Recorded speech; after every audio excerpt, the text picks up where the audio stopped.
I got sent back to the orphanage 3 times in a row. The reason?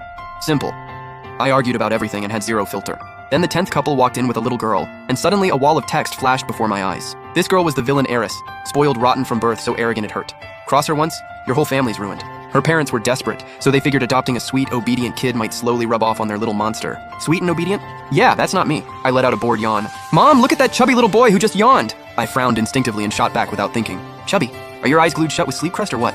The little villain princess just stared at me, stone silent for a full 10 seconds, then burst into a full-on meltdown, face beet red, already bossing her mom around. He talked back to me. I want his whole family destroyed. Not gonna lie, she was genuinely pretty. Even mid-meltdown, the girl had good features. The other orphanage kids, though, completely frozen, heads down, too scared to breathe. Then another wave of comments popped up in my vision. He looks so sweet, but that mouth is savage. He has no idea how unhinged this villain gets later. As a kid, she's just bratty, but as an adult, she goes full psycho.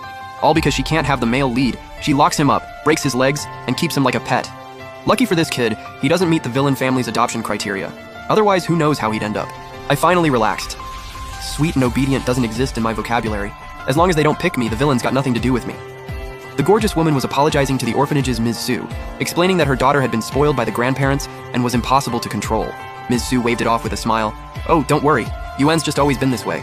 Meanwhile, I stood there with my tiny little chest puffed out, looked the princess dead in the eye and slowly shook my head. You can't destroy my family because I don't have one.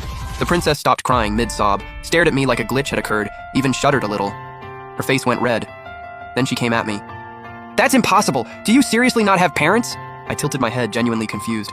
Is that a tumor on your neck? Do you even know where you are right now? She blinked. It took her a second to remember she was standing in an orphanage. She seethed, chest heaving, mouth opening and closing, face completely red. Her go-to threat was completely useless on me. She panicked, spun around and dove straight into her mom's arms. She beat her little fists against her mom's legs, sobbing uncontrollably, face covered in snot and tears. Mommy, make him go away! I hate him! I don't want to see him! The gorgeous woman looked exhausted. Ms. Sue quickly stepped in, grabbed my hand and said apologetically, Mrs. Bai, I'm so sorry. Let me take Yuan back.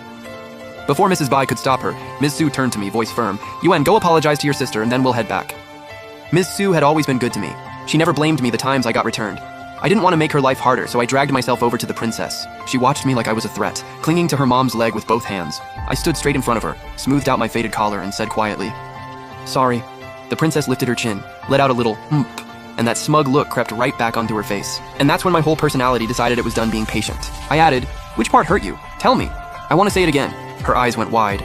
She stared at me in disbelief, and her expression shifted from smug to something much worse. Next second, lip quivering, nose going red, she buried her face in her mom's legs and lost it all over again. She wailed, Mommy! He's bullying me. Your baby got bullied. And I fired right back.